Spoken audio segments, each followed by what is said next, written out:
You've basically just become the master of upselling, cross-selling, order bumping, tripwiring, downselling. I wrote out a little list of some lazy strategic ways that I make sales without an evergreen funnel. Another idea is writing one sentence of conversion copy. So you're already buying this $17 Facebook ad checklist thing. I'm only asking you to write one sentence of conversion copy. Well, now that you wrote it, it'd be kind of a shame to just leave it on the order bump. What if the next time you're talking about a client win and you're promoting your agency work? Okay, cool. He tweaked their creative, parentheses, stuck on your creative, snag my library of 72 different ad creatives from real live working campaigns that have a 3.2 or higher ROAS. One sentence, it's hooky as all get out, and all you do is link to the checkout page of the other thing. Welcome back to another episode of The Art of Online Business, and guess who's back? It is my wife, Jamie. She's here with me, and we're both interviewing again Dama Jue. She is a funnels specialist. This is her second episode on the podcast. The first one was all about her business journey, some pivots that she made along the way to having a business where she makes now from her funnels 6 figures just from affiliate revenue, and that's like a third or less of her annual income. Like, impressive business, but she's about to talk to you. Well, let's hop into the episode and you'll see exactly what she's going to talk to you about. I was going to say nice to have you, but nice. Thank you for having me. I'm happy to be It's here. nice to have a conversation. About that. Let's just get that out of the way now. Let's get into this, Dama. Like, what is a way to make more money than evergreen funnels, but in a more lazier, easier to do sort of setup? Like, do tell, please. So I'm not saying that evergreen funnels are bad. I have evergreen funnels. I have a funnel that I put together in March of 2022. And to this day, it's still making me money.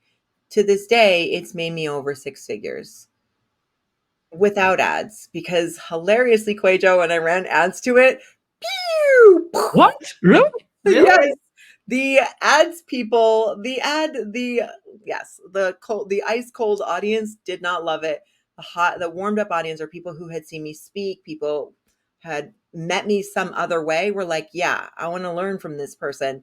The ads people were like, I don't like her face. I don't want to buy it, and so it was, I have run ads a couple times to this funnel, and she's beautiful all by herself, like without running ads. I let her be. Hold on. You have got to try it this year because it might work. There's been a setting that I have been loving running for my clients who have SLO funnels, and it's now just my go-to one, including like evergreen stuff. So like when we finish, I will tell you, and then Talk about it. Yeah. you have, It's not an SLO funnel. It's a webinar funnel. it's a webinar. Same in my mind. Same. Turn on ads, go to the webinar, make money. Like, you owe it to yourself to open your ad manager and click a few buttons, and I can tell you, and then go for it. Because All right. So anyway, so yes, I'm not anti evergreen funnel. And I should say my background is I was a funnel builder. I built funnels for clients. I did that for a long time. So I love funnels. I don't have any problem against them. I have them for myself. But here's the thing. I have like a million different offers. As of this moment, if we were to like just count SKUs the way e-com does, I have 17 or 20, something like that, different Thrivecart templates. I have currently 5 or 6 with many, many more on the way, Airtable offers. I have courses, I have trainings, I have tech tutorials, I have live workshops. I have a lot of offers. I have these fun, punchy little $9 offers.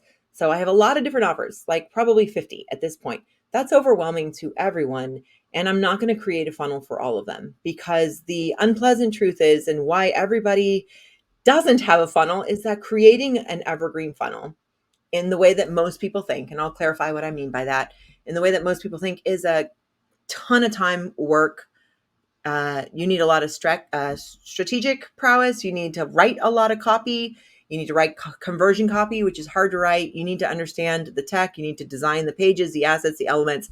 Evergreen funnels are a lot of work. And that's coming from someone who made a living doing it. And that's why all the time people are like, oh, you teach funnels. I need a funnel. And my follow-up question, and I don't mean this maliciously, but I truly mean this in the best sense of the way, why? what are you selling? Right. And I literally just asked QUÄY.jo this like 5 seconds ago. Off camera, literally just roasted QUÄY.jo on this because I was like, why? What are you selling? And if you caught my origin story episode, it's all about how am I going to pay rent? How am I going to buy the expensive dog food that my dog requires? How am I going to put gas in my tank? And will a funnel do that? Will building a funnel for every one of my offers do that? Will only having one offer and an evergreen funnel for my offer do that? Maybe. It's different for everybody, but Especially because you said you have all low ticket offers. Is that right? I have. So some of my offers on the lowest end are $9. I have a couple that are 177, 197, 497. I have a group program that's 4 figures, and then people can work with me one-on-one for a quarter. No course content, just working with me one-on-one, and that's also 4 figures. So yeah, there's the majority of it though. The majority of how I pay my rent, how do I buy the expensive dog food, is low ticket offers. So does that mean that low ticket offers is for everybody? No, that's a whole other episode. QUÄY.jo's probably going to have me back to rail on that. But whenever people tell me I need a funnel, my number one question is not so much do you, but why? What do you want to sell more of? How are you going to pay your rent, right? If you're a service provider and you want to get into digital products, that's cool. What are you going to sell? Because a lot of people get stuck in, I need a funnel. I need to create a course or I need to create a digital product, and they'll do it. They'll create that course and then it sits on the digital shelf. They either don't want to sell, they don't want to write salesy words, they don't want to write conversion copy. So they don't do the lead gen or actually the active selling that people buying it requires, right? They don't want to do that. So it's like, well, I need a funnel. A funnel will do it for me. Yes, but you still have to write the salesy words, and you need to set up the tech, and you need duplicate pages and a countdown timer. So when I say evergreen funnel, most people think of that. It's an opt-in, so maybe a challenge or a webinar, could be a freebie, something like that. And then there's 7 to 12 emails that build to a salesy crescendo. There's countdown timers, and then this thing happens when this expires, and this page, they click that, and then this triggers that. Like it can get, Then it all disappears. and then it can get quite complicated. So from a technical perspective, it's a lot of work to set up. It's a lot of assets that you need to create or you need to pay a funnel builder 5 figures to do for you. And then a person hears about you. Oh, I heard of the Art of Online Business podcast. I'm going to go and they're talking about this thing, during the opening of the show or the closing of the show. I'm going to sign up for it. They go through the funnel. And at that time, you're talking about, let's say, oh, you've tried to run your own ads and you have this 90-minute ads breakthrough session. I'll set up your ads campaign for you, or I'll diagnose, I'll help you streamline your current setup. 90-minute, can blow your mind with it, but they don't have ads yet. They don't have an offer yet. And the thing with evergreen funnels is if they go through it once, most everybody doesn't set it up so that there's a way for them to go through it again. They're marked as a lead who entered the funnel, exited the funnel, closed, lost, right? You lost that sale because they didn't buy and they went through the funnel. And because of the magic of countdown timers, they're never going to go through it again. They'll click and it'll redirect, right? So it feels like a missed opportunity to me.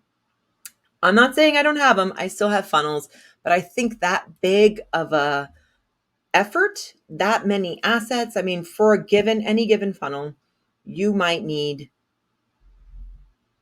12 to 20 different assets: promo graphics, swipe copy, emails, follow-up emails, nurture emails. Oh, you didn't click, or I saw that you clicked, and this and that, countdown timers. Well, you need a lot of assets. You need several pages and a lot of work there. It can be too much to do, and people get stuck in the I need a funnel. And then in the meantime, while they're saying I need a funnel, they're still not telling their audience about the offer and telling them to buy it. Well, I promoted it once in February. Nobody bought it, so I'm never going to talk about it again. We've all done that, right? But that's the thing, is that we need to be reminded about offers. And the person who first signed up from your list by listening to a podcast episode in February didn't have a digital product. Well, it's October now. They have a digital product. They sold 17 spots in their new course. That's amazing. Now what, right? Now maybe they might want to go through ads. So where we're at in our point of time as a lead changes, but with funnels, it can be kind of rigid. Well, that person went through the funnel already. They opt in again and it's like, oh, you've already received that. Or it just sends them to the full price page. They can never get the discount or whatever. So, or they forgot about it and they click in someone else's funnel and then they buy that person's offer, right? So my strategy with this is, yes, I still build funnels, but I tend to give people lots and lots and lots of opportunities to buy. I was chatting with QUÄY.jo before the episode, and he likes to send emails that are about like, here's the content, here's the latest podcast episode. I send salesy emails because I love to. Like, I can't write a content email and like a value email and it not have a CTA at the end. I can't stop myself. I write blog posts and I'm like, I really need to just hire a content writer because all I'm doing is writing a sales page here. So I like to write that. That's my funnel background. Most people, that doesn't come naturally to them. So what I like to do, or what I prefer to do, instead of having this multi-step, complicated, I need a chart to map it out kind of funnel, is let's just give people lots of opportunities to buy. Every opportunity to buy in many different formats. So you might join my list, you might check out I have this free BTS training we'll talk about in a bit.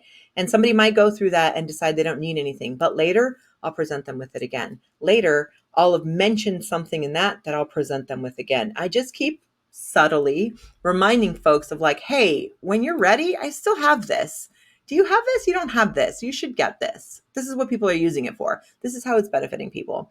So there is this common trope I find that like people don't want to sound salesy and they don't want to sound repetitive. No one knows what you emailed 4 months ago. Like, I don't even know what I emailed 4 months ago. I don't even remember.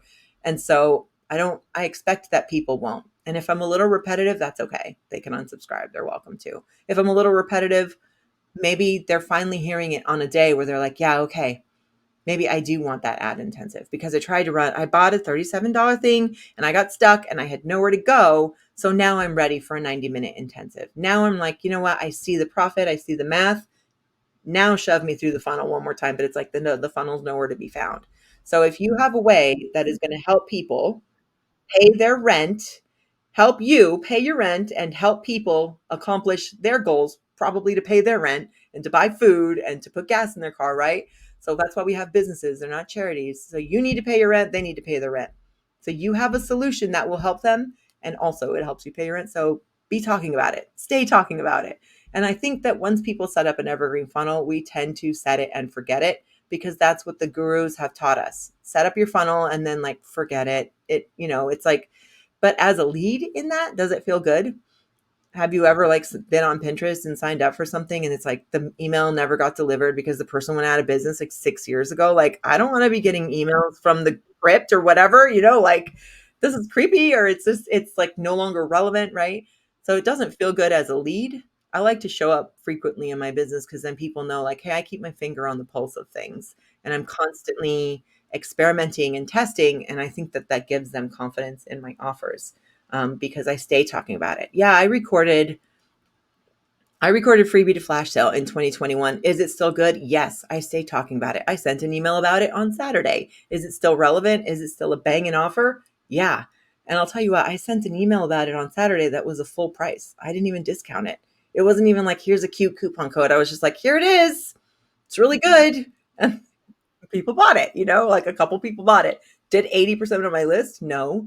But a good chunk of my list has heard about it. A good chunk of my list already has it. So I'm kind of like, I'm just going to remind them of how good that is and let them know it's still there and it's still relevant and I'm still showing up and doing business and I still stand behind this method. So I think, yes, funnels are great, but it always starts with how you going to, like, we're not in business for fun unless you're like independently wealthy. You got to pay your rent. You got to buy carrot sticks and whatever else you got to buy for groceries. So got to go get a pound of ground beef and some spaghetti or whatever, right? So like, how are you going to do that? What in your business is going to pay that bill? And then think about how can I sell more of that? So the alternative, and this is what feels good for me and that I've taught, thousands of students they really love, is instead of I created a new thing, I sold it, I talked about it till my face turned blue, and now I never want to talk about it again. Okay, you could create a funnel, but what we end up doing is create an evergreen funnel on our to-do list, then it never gets done, right?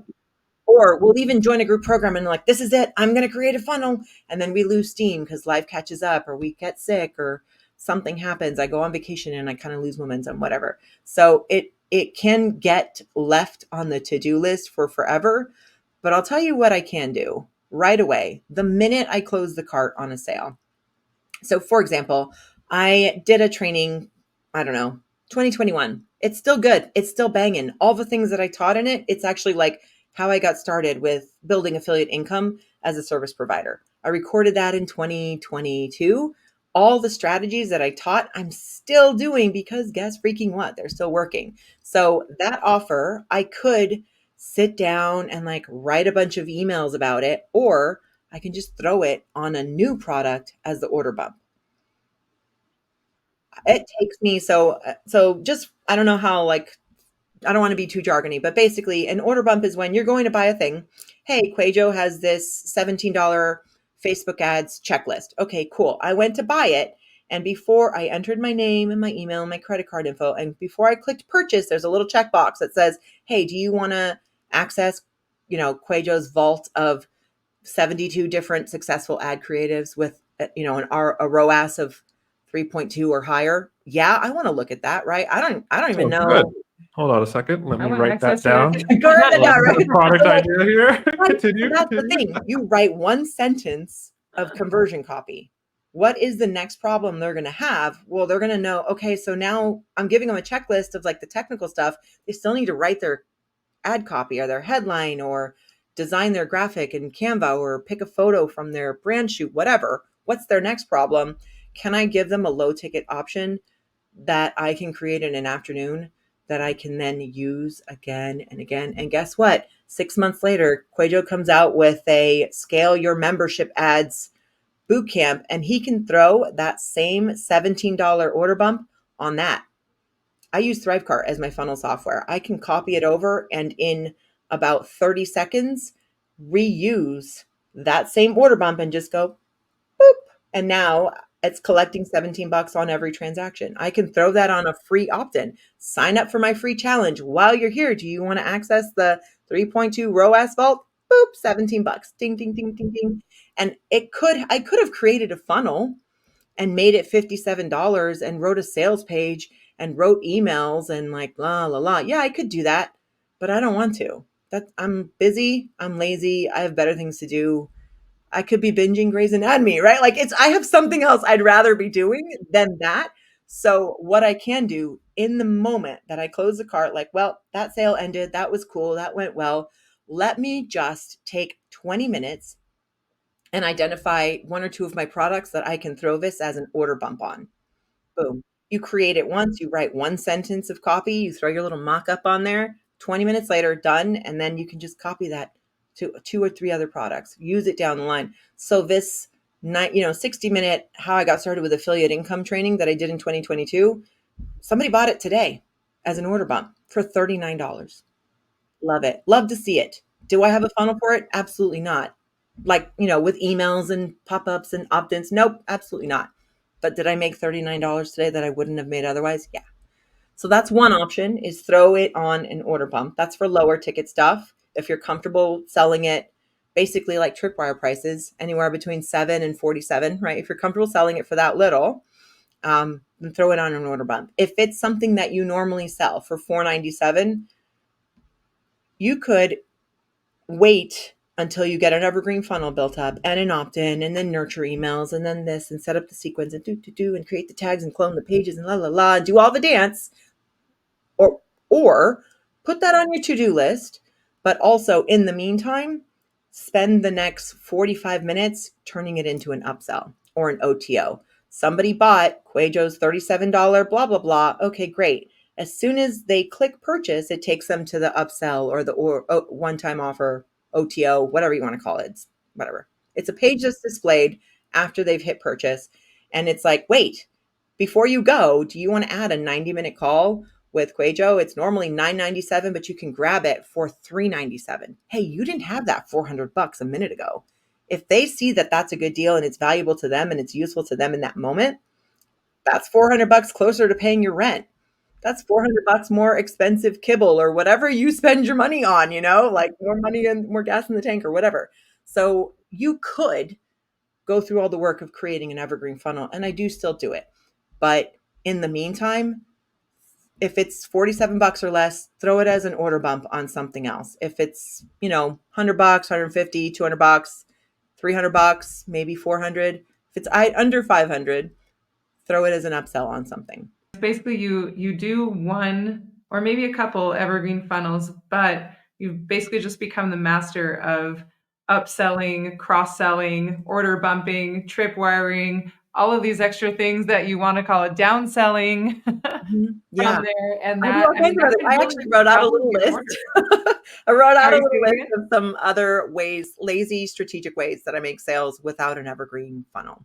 And by evergreen funnel, I mean an opt-in and 7 to 10 nurture emails, countdown timer, blah, blah, blah. Another idea is I talked earlier about writing one sentence of conversion copy, right? So you're already buying this $17 Facebook ad checklist thing. Cool.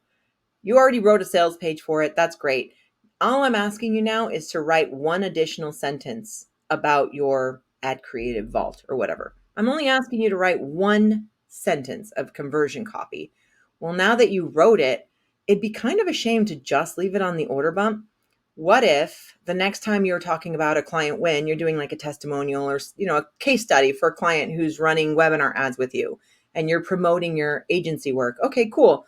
Also, you might mention, here's what we did. We tweaked their creative, parentheses, stuck on your creative, snag my library of 72 different ad creatives from real live working campaigns that have a 3.2 or higher ROAS.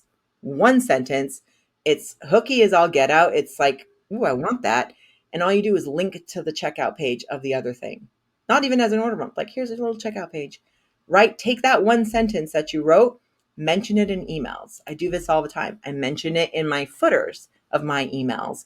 I mention it in my course footers. Now, this is kind of wild. I don't see anyone else doing this. You literally bought a thing for me. You're in here learning, and then you scroll to the bottom, and I'm like, here's the tech I'm using, affiliate link. Here's the this I'm using. Here's the that. Here's the best library of legal templates, and it's only $50. People click that and buy that based on that link that is at the footer of every single one of my course lessons regularly. So I list them even in my course footer. I use that sentence as Easter eggs inside of other courses. I just see QUÄY.jo smiling so hard right now. So I'm like, just tell me to shut up. I got my notepad open right here, and I'm writing it down. This is all the back end marketing, right? Yes. Like the front door is people are coming in through the funnel and you're acquiring that new customer. But once they're already there, all of these things that you're saying are just like, it's so true. It's like, hey, you already have this super valuable thing. And now you need this other super valuable thing to be able to implement this or whatever. And it all just ties together and connects, kind of like you mentioned in the previous episode. But it's something that I just and this is all tying in. I'm really excited because another course that I actually just took is talking exactly about all of this and how it works. But it's the buyer has like a buying frenzy, right? Like when they first come in and it's like they want to give you their money. And so when you're offering these, order bumps and upsells and downsells and cross sells and all the things, you're kind of just like continuing to offer them so they literally buy themselves out of their buying frenzy, right? It's like when they're hot, when they're coming in, they want to give you their money and you're just offering them the things that they need. And some of it is mindset, right? Of like, can I continue to offer all of these different things? But at the same time, it's, we keep saying this, if somebody selling is serving. And if it's something that they actually need and it's helpful to them, then why not, right? And it can double or triple your profit from that initial item, right? So in the previous episode, we talked about 2/3 of my income comes from digital products. Of that, every launch I do, between 20 and 30% of the revenue is from bumps and upsells, sometimes even more. So I'm basically oh, I 1.2x my own launch results by just throwing a bump and an upsell on there. And guess what? I just reused that thing that I already had as a bump somewhere else because maybe somebody didn't buy it. And now they saw it and they were like, oh, pay your pals. This is all about creating an affiliate program in Thrivecart. Oh, no, no, no. I don't even have products. I don't want that. Decline. The next time they see it and it's like, well, I do have digital products now. Do I want an affiliate program? Ooh, but it's 50% off. Smash. Right. So it's giving them opportunities to buy it, right? And I don't see that. I see it as a service because I'm not doing you any favors by not telling you what I have and that can help you. Especially when in the online space, so many things can kind of impact how we learn. Whether the person has a private podcast, whether they offer subtitles, their speaking cadence, their accent, their voice, is it scratchy? Is it nasally? Whatever. There's so many little things that are vying for our attention that makes it really easy to not finish a course. So if you find someone who you like their teaching style, well then what else you got? I literally have people tell me that like, do you have anything on this? Do you have anything on that? Because they like my style and they want to keep learning from me. So to me, it would be a disservice to not tell them, like, you have this. Have you tried that? Like, do you have this? Have you seen this? Like, I don't think you have this. I think you need this, right? And I do think that there is a fine line with hitting people over the head with too many offers. So there is a little fine line there. I don't do because you'll find that some funnel strategists will say have the main offer, let it be $37, and then the upsell should be $197. And then if they decline that, hit them with another upsell for $97. And if they accept that, then hit them with another upsell. So there's like they get presented with a lot of choices. It can be exhausting to have that many options. So I don't frequently have anything more than main offer, order bump, and upsell. I don't really do a lot of downsells. I'll catch y'all later. Like if you didn't want it, that's okay. I'll catch you later. If you didn't want to pay your pals now and you're not ready to create an affiliate program, we'll talk in 6 months. We'll talk in a year. And a lot of my customers are repeat buyers. So it's like, okay, well, whatever. In the back of my mind, I know that I was offered this. It's fine. I'll see it another time. And they'll buy something else and then they'll see it. Or they'll see it on a Black Friday sale or whatever. I tend to not want to hit them with too many options during a funnel because it can feel like I can't get out of this. So my husband, not a funnel guy whatsoever, but bought something health related and totally got sucked into like a broy funnel. And he could not believe how many times like, it was a really scuzzy funnel where it was like you couldn't say yes or no to the upsell until the autoplay video had played in full and you couldn't fast forward it, you couldn't skip past it, you were just forced to watch this guy talk about his like supplements or whatever. And there was the button, they had used CSS to hide the code until a certain point and the video had elapsed until you'd watched at least 2 minutes of the video and then a button and like very small print like no, I don't want to 10x my results, or no, I don't want to be in my best shape ever, or some bullying crap like that. So I don't believe in that, and like that is enough to put me off of buying a person or hiring a person, buying their offers or hiring them kind of for the rest of my life. I'll be like, nope, trash, X, never buying, nope. So I am really careful to treat my customers the way I want to be treated. So I don't do a lot of upsells and downsells and this and that. I just mention the thing. It's like, do you want it now? You don't want it now? That's cool. Catch you later. All good. Like not a problem. We'll see you in 6 months for Black Friday. Not a problem. See you in 6 months for my business anniversary sale. So I do 2 sales a year. They can catch me then, or they can I kind of love to surprise people with what's going to be on the upsell and the bump. I change them out frequently. I'm always testing different things because it takes me like 3 minutes. So yeah, I'll just swap it out. And once that's the hard part. I think is getting the facility with the tech. But once you have that, you're like, oh, okay, I'm good. I'll just swap this out. You know what? I'm not feeling this anymore. I'm going to swap this out. Or like conversion rate dropped to 18%.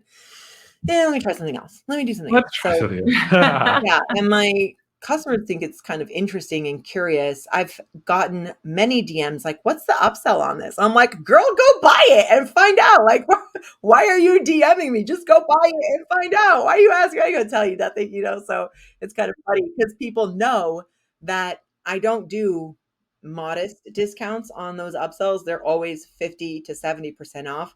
And they always want to know what's on there. And I'm like, you'll just have to buy and see, And I don't want to, don't quote me because it might have been Payer Pals today, but tomorrow I felt a gentle breeze and I changed it to something else, So I like to keep experimenting. So that's kind of a big pillar in my business. It's like, yeah, I'm going to give people plenty of options, but without hitting them over the head. And I feel like sometimes when you do a 7 or 12 email sequence, anyone would get kind of exhausted with that. But like, here's a regular email, and I've got a one sentence about Pay Your Pals. Like, when you're ready to create your affiliate program, here's the how to that. Okay, done. Like you click it or you don't. Fine, whatever. There'll be something else in the email for you. So. You should be like, the upsell is a preview of the upcoming upsells I'm going to release. Oh, the thing they hate the most is when I have something that is only available as an upsell. They hate that. They're like, no, I don't want to buy the whole thing. I just want this, So I don't do that often, because I've actually had like customers say, well, why can't I buy this? I have this training called low energy, high impact affiliate programs. It's basically all my strategies of how I motivate my own affiliates to promote my stuff. And when I'm doing a promotion, I love to see my affiliate army like just out there rocking it. I love to see it, love to pay them.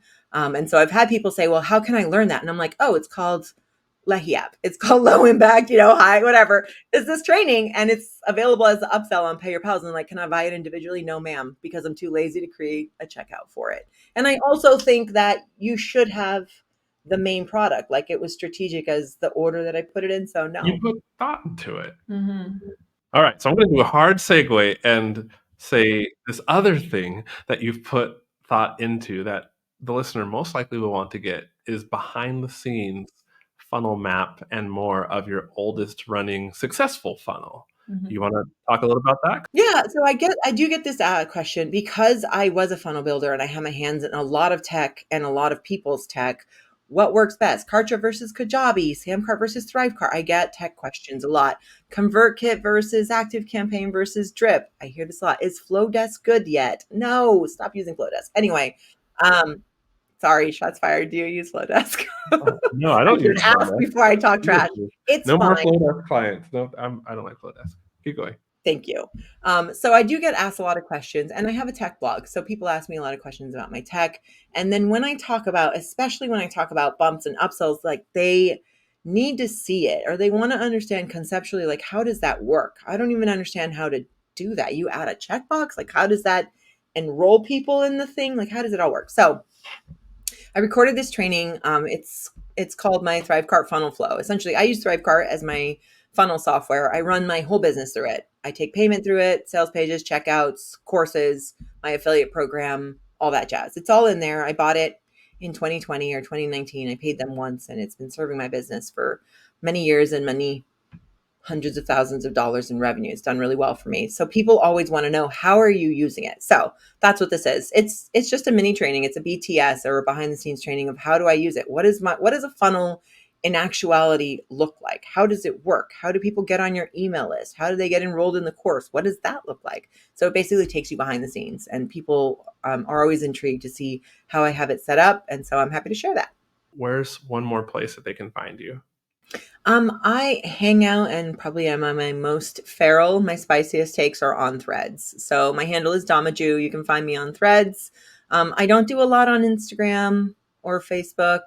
I am starting my YouTube journey. Just got a little encouragement from QUÄY.jo, so I will be doing my YouTube journey. And I'm going to be teaching live on YouTube and inviting folks to come and pick my brain. I don't do that very often, but it's happening. It's going to be happening live, and it's going to be happening on YouTube. So come find me at Dama Jue on YouTube. Nice. Your first YouTube episode. Which is worse, Flowdesk or MailChimp? Oh, the Flowdesk hate. I mean, that's actually a pretty rough question. I would have nothing nice to say. That's pretty rough.